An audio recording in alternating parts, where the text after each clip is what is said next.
Good evening, everyone. Thanks for joining me in this video. I'm making this video in the late hour of Tuesday, being the 4th day of November 2025.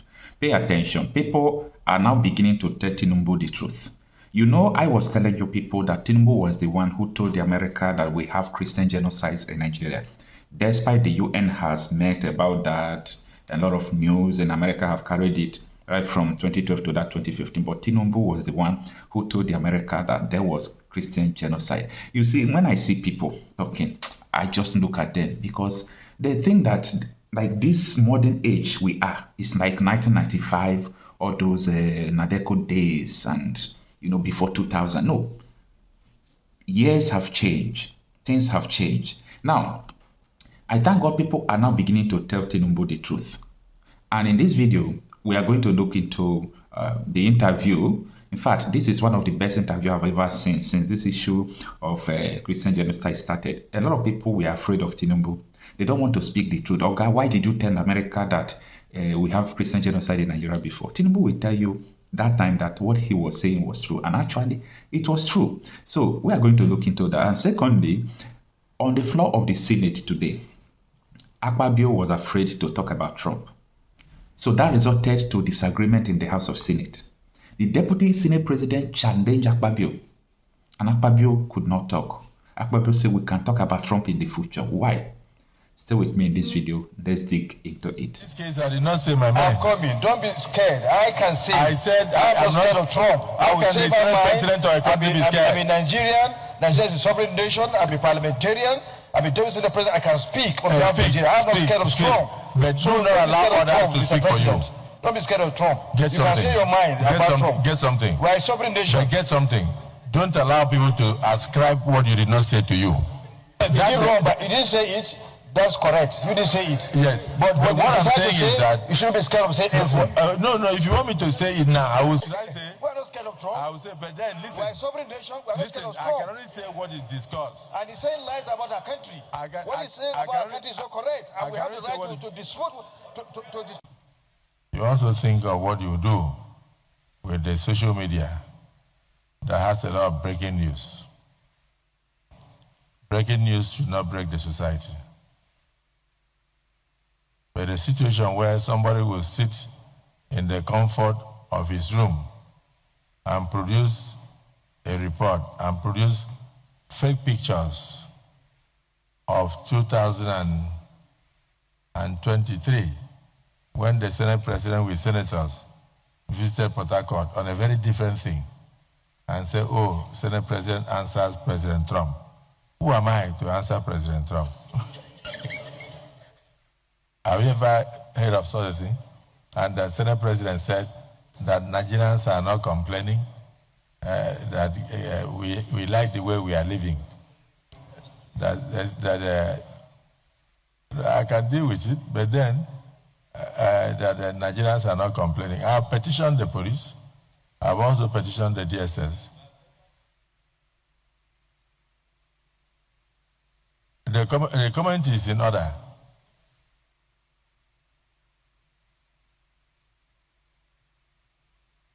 You are not hearing what I'm saying. I'm saying this time, the Senate President of Nigeria did not answer President Trump. And then that the quotation is meant to cause diplomatic row. It is the presidency that will answer President Trump. And all Nigerians are doing their best in that direction. But who is that person that will go and ascribe a comment to the Senate President when he was never met? So I believe the cyber crimes unit of the police, the DSS and others should find that character out because it is meant to cause friction. It is meant to cause friction and put the Nigerian Senate in dispute. I can only speak your voice. We have not discussed the comment of President Trump in chambers yet. I know we will. And I believe we will.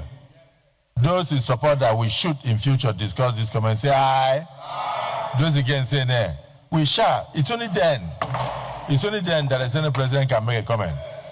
Not somebody sitting in his bedroom to talk nonsense. Mr. President. All right, now we're watching up to this point. At this moment, I want us to look into what this man just said. Because a lot of you are not saying the truth.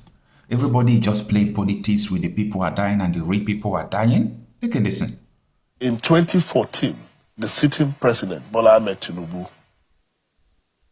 actually said that the slaughtering of Christian worshippers, not the slaughtering of worshippers, not the slaughtering of Nigerians. He said specifically, the slaughtering of Christian worshippers is strongly condemnable. This is about framing.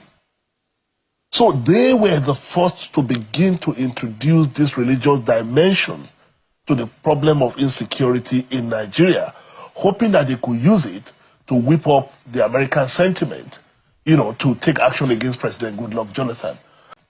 Now, quite significantly, is the issue of framing. How are we framing what is going on in Nigeria? How is the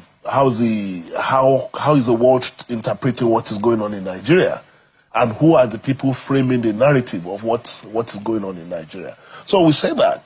I listened to one of your guests. Was it the Governor Wiki, the Minister of FCT, saying that what is going on is the handwork of the opposition. I mean, quite ironically, I will agree with him, but it's not our opposition. It is the opposition that is now in government. Because if you follow what has been going on, I'm glad that people are bringing it up. In 2014, the sitting president, Bola Ahmed Tinubu, actually said that the slaughtering of Christian worshippers, not the slaughtering of worshippers, not the slaughtering of Nigerians. He said specifically, the slaughtering of Christian worshippers is strongly condemnable. This is about framing. So they were the first to begin to introduce this religious dimension to the problem of insecurity in Nigeria, hoping that they could use it to whip up the American sentiment, to take action against President Goodluck Jonathan. So it's a classic case of the chicken coming home to roost. It was the ditch, the big ditch that they buried President Jonathan's presidency in, that they could not feel that is catching up with them. So they should not tell us that, because we listen to all kind of... your own, description, for you, it's karma. It's karma. You can call it karma. That's how you see it. Yeah, it's karma. But I don't want us to lose sight of what is most significant here, which is the question of human lives being lost every day in Nigeria, and which this government has proven incapable of dealing with. But the worst tragedy, I may say, is not just that people are dying the way they are dying, even that is tragic enough, is that this government has refused to accept that situation is worse under them than ever before. Because for you to be able to solve a problem, you have to acknowledge that the problem exists. And the problem that exists in this country today, the fundamental problem that exists in this country today, is the wanton killing of Nigerians. Now, let's go back to the question of how this is being framed as Christian genocide. This narrative didn't start today. I have here a report. I will leave it with you. This is a report from the United States Department of State, Nigeria 2023 International Religious Freedom Report. I've read this report, and it copiously documented cases of attacks and killing in Nigeria. And it framed largely, the victims were framed as Christians, not as Nigerians, in this report. Now, what I find quite striking about this was that the report says U.S. Embassy and Consulate General representatives and visiting U.S. government representatives raised religious freedom issues with government officials throughout the year.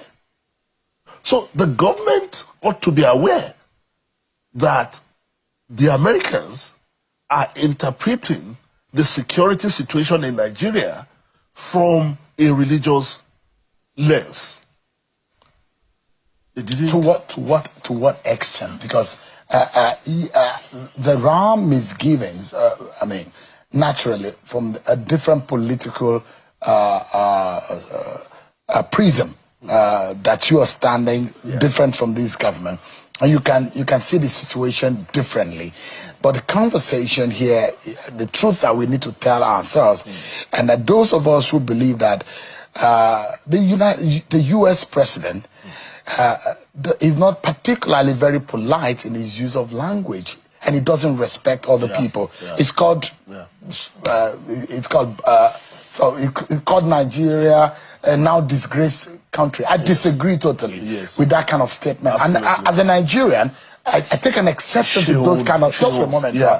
And when he said in his first term, the way he described Africa and some part of this world as a word that we can use on television here, I mean, those are impolite words of a leader of an advanced world on painting the rest of the world. But we need to introspect as a people, either in the opposition or in the ruling party, to ask ourselves the stark reality and the truth. That really, and it's interesting that you're from Kwara. Kwara recently started bearing the brunt of some kind of insurgency described as banditry. Is it true that one would describe this kind of thing as a genocide, either on a people or in a particular faith? No. It's not. It's difficult. Is it correct? It is not correct. Absolutely. So there is no genocide on any faith in Nigeria? There is no... I cannot say there is evidence of genocide. And from what we have seen, we cannot describe what is going on as genocide, right? But the point I'm making, and I apologize to say that, you are also missing the point. The question here is not about how the Americans are framing it, right? The question is that people are being killed in Nigeria, and we had opportunity to engage, to let the Americans know that there's no genocide going on in Nigeria.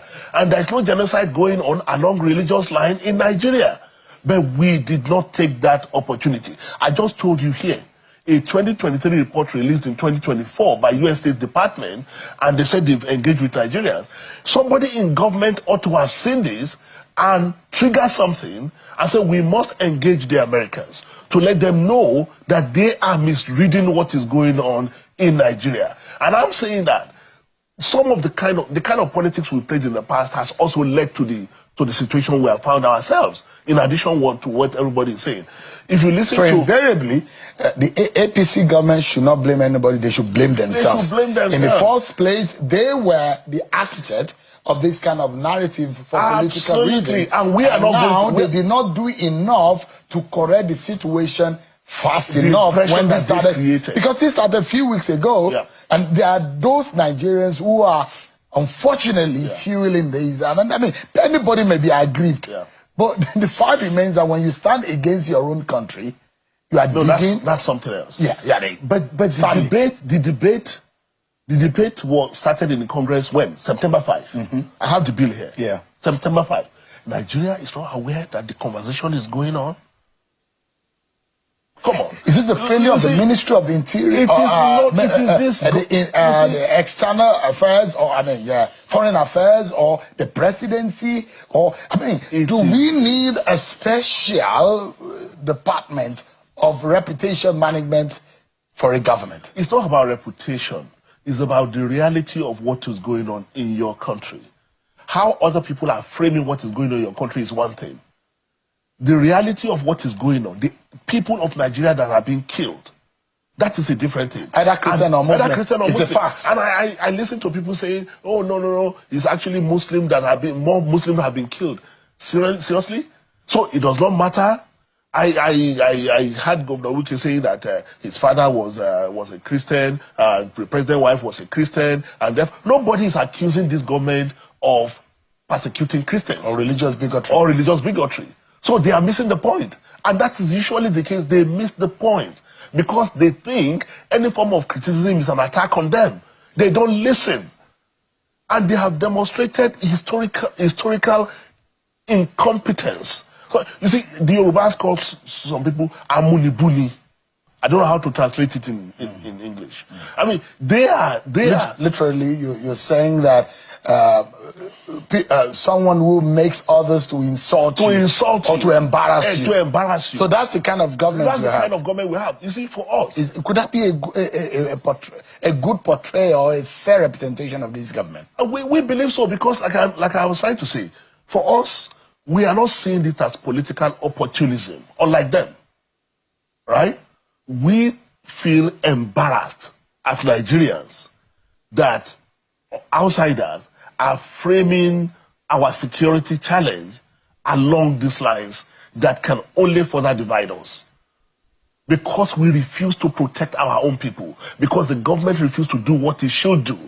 We don't want anybody to come into Nigeria to fix our problems. Malam Abdullah, you've been at the very highest, you played at the very highest level in governance in this country. Yeah. You play at the local level, you being a minister, and you understand what it takes to have a diplomatic conversation. But in all of this, do you see an international playbook of a leader that is a typical bully and is ready to trample on a smaller country? Do you see that kind of playbook playing out? You see, even the question you are asking me brings us to another sorry situation. When did Nigeria become this small country that anybody think they can kick around? I read the reaction of Chad to what is going on. Chad is saying he's closing its borders against Nigeria because the terrorists can come. Nigeria used to be the guarantor of security in the West Africa region. Other West African countries look up to us for leadership, for democratization. When did we become this whiny, smally, complaining, whining country? When did we become? It is this administration that reduced us to that.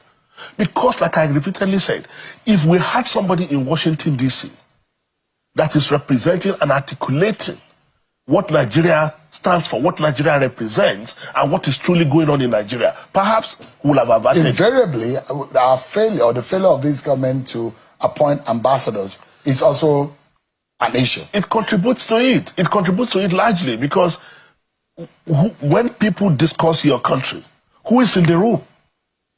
Who is in the room? But I'm saying that this report by the Americans said they approached the Nigerian government and told them that this is their concern, that Christians are being killed in Nigeria. Did Nigeria government make effort to correct this erroneous notion about Christian genocide in Nigeria? They didn't. But I'm asking this question because any student of international relations and student of history, we know that the playbook that I'm referring to, whenever that kind of playbook is being activated, and you see the manner in which a president who declared another president and the leader of another nation wanted, how bizarre can that be? And how weird also can it be in the manner in which other leaders have been met in the White House at the Oval Office and being treated shabbily. But I'm worried as to the fact that how a country can recover when a bigger nation tramples on them. And the case of Somalia is there. The case of Egypt is there. The case of Libya is there. We see it's not as easy. And the fact that, yes, there might be errors, there might be mistakes. The Tinubu government may have made a mistake. But could we also see a playbook being activated in the case of Nigeria for political or for some international diplomatic reasons? It's possible. If we want, all kind of conspiracy theories have been flying around in the last couple of days. But I don't see how we benefit from that. Can we control how America behaves? The answer is no. Can we control how American president behaves? The answer is no. What we can control is what happens within the territory of Nigeria. What the Nigerian president does, what the Nigerian government does, how we react to the slaughter of our citizens, even if it is one person. But if you carry on... So you're not satisfied in the handling of the security situation? Who is satisfied? You just mentioned Kwara, a whole village sacked. A whole village sacked. Kwara, you and I come from Kwara. Kwara used to be the safe haven in this country. It's called the state of harmony. The state of harmony. A whole village is sacked. There is one terrorist group that now announced that is operating for the first time in Nigeria. In Kwara State, they used to operate in the Sahel. And Kwara State is the gateway to the south. Can't you see what is coming? So if we prove incapable of understanding the enormity of the crisis that we face as a country, and other people use that opportunity to kick us around, we should look for balm and rub it and face what matters. What do you think the leader of a country like Nigeria should be doing if you get a... Are you satisfied in the manner in which this government has tackled or handled the situation since it happened? Absolutely not. Absolutely not.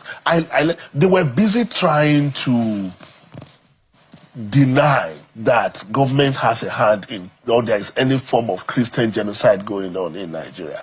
As if once you are able to convince Trump that there is no Christian genocide going on in Nigeria, then everything is fine. That is the impression you get from what they are saying, right? Then you go beyond that, you begin to hear actually this security situation has endangered more Muslims.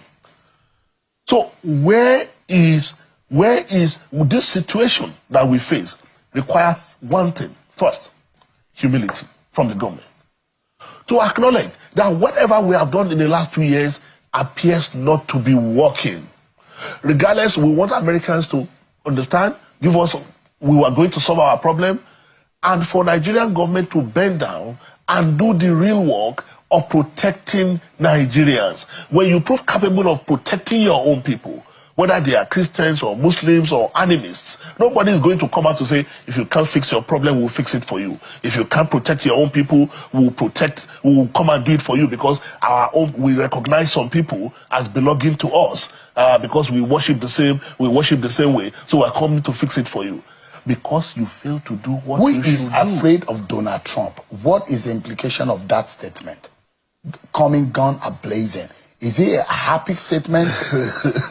Does it make the government jittery or the people jittery, or what exactly? What should we be afraid of? Should we have anything to be afraid of? With due respect, and it's just Trump being Trump, right? I mean, from what I've read and what I've heard and all that, it's just Trump being Trump.